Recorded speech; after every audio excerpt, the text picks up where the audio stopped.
Halo semuanya, Assalamualaikum. Perkenalkan, nama saya Fafli Kriya Romida dengan NIM 2001031101009. Kali ini saya akan membahas tentang mata pelajaran Al-Quran Hadis mengenai materi wakaf dan juga wasol. Kira-kira bagaimana ya? Yuk kita simak videonya. Materi yang pertama yakni tentang wakaf. Pengertian wakaf itu sendiri menurut bahasa, wakaf berarti berhenti. Sementara berdasarkan kaidah ilmu tajwid, secara istilah, wakaf merupakan memberhentikan bacaan Al-Quran untuk mengambil nafas sejenak atau langsung bisa menghentikan bacaannya. Jadi yang dimaksud dengan bacaan wakaf, yakni kita memberhentikan bacaan Al-Quran yang bertujuan untuk mengambil nafas atau juga bisa langsung untuk menghentikan bacaannya tersebut. Selanjutnya adalah macam-macam dari wakaf. Macam-macam dari wakaf ini sendiri dibagi menjadi dua, yakni yang pertama wakaf ittirari dan yang kedua wakaf ikhtiyari atau ijtihadi. Pengertian dari wakaf ittirari yakni menghentikan bacaan Al-Quran pada ayat yang belum sempurna ketika dalam keadaan terpaksa, seperti ketika kita kehabisan nafas. Bisa juga karena kita lupa, karena bersin, batuk, dan sebab-sebab lainnya yang mengharuskan kita memberhentikan bacaan Al-Quran tanpa disengaja atau dalam bacaan yang belum sempurna. Nah, wakaf yang kedua adalah wakaf ikhtiyari atau juga bisa disebut dengan wakaf ijtihadi. Nah, pada wakaf ikhtiyari ini pengertiannya merupakan jika seorang pembaca Al-Quran sesuai pilihan darinya karena pemahamannya atas kaidah bahasa Arab sebagai bahasa Al-Quran. Wakaf ini dibedakan menjadi 8 macam. Maksudnya ini, jadi pemberhentiannya ini sesuai dengan pemahaman si pembaca yang menjuru pada kaidah bahasa Arab. Nah, wakaf ikhtiyari ini sendiri dibedakan menjadi 8. Apa saja kira-kira? Yuk kita lihat selanjutnya. Nah, di sini ada 8 macam wakaf ijtihadi. Ini yang pertama, wakaf tam. Yang kedua, wakaf kafi. Yang ketiga, wakaf hasan. Yang keempat, wakaf qobih. Yang kelima, wakaf bayan. Yang keenam, wakaf jais. Yang ketujuh, wakaf sholih. Dan yang kedelapan, wakaf mafhum.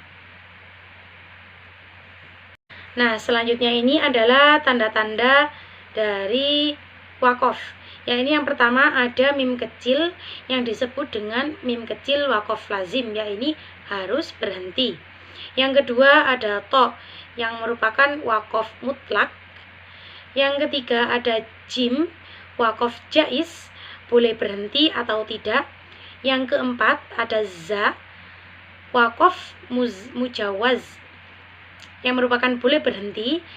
Yang kelima shot, ini wakaf murakhos, ini boleh berhenti juga.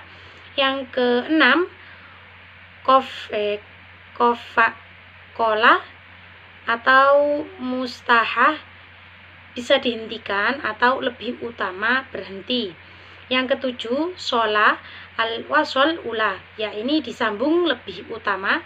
Dan yang kedelapan ada qaf, dikatakan di sini adalah boleh berhenti atau boleh wakaf. Yang kesembilan alif lam, tidak boleh berhenti. Yang kesepuluh ada kaf, seperti wakaf sebelumnya. Yang kesebelas seperti wakaf mutlak, ini tanda yang biasa ada di akhir ayat pada Al-Quran. Yang ke-12 ain atau hamzah, ini tanda rubu atau akhir surat yang biasa dikatakan dengan ain itu ruku.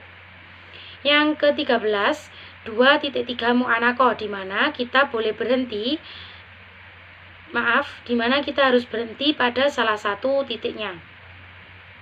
Sekarang kita masuk pada materi wasol. Nah, pengertian wasol ini sendiri secara bahasa merupakan kata wasol yang artinya sambung, menyambung, atau terus. Sementara secara istilah ilmu tajwid, wasol adalah meneruskan bacaan ayat Al-Quran pada tanda wakof yang seharusnya boleh berhenti dengan tidak mengambil nafas. Maksudnya, tanda wasol ini kita diharuskan atau boleh meneruskan bacaan tanpa harus berhenti terlebih dahulu untuk mengambil nafas. Adapun contoh dari bacaan wasol bisa kita lihat pada surah Al-Fatihah ayat 1 dan 2. Jika dibaca wakof, bacaannya akan seperti ini. Bismillahirrahmanirrahim. Alhamdulillahi rabbil alamin. Ar-Rahmanir-Rahim. Itu jika dibaca dengan bacaan wakof. Jika dibaca dengan bacaan wasol, maka akan seperti ini. Bismillahirrahmanirrahim. Alhamdulillahi rabbil alamin. Nah, seperti itu. Bagaimana maksudnya? Jika dibaca wakof, maka alif lamnya akan terbaca. Alhamdu. Nah, alif lamnya akan terbaca. Tapi jika dibaca wasol, maka alif lamnya tidak terbaca atau alifnya akan hilang menjadi Bismillahirrahmanirrahim. Alhamdulillahi rabbil alamin. Begitu seterusnya. Baik, sekian yang bisa saya sampaikan. Kurang lebihnya materi yang saya sampaikan, mohon maaf. Semoga apa yang saya sampaikan tadi bisa bermanfaat untuk kalian yang sudah menonton video saya. Sekian, wassalamualaikum warahmatullahi wabarakatuh.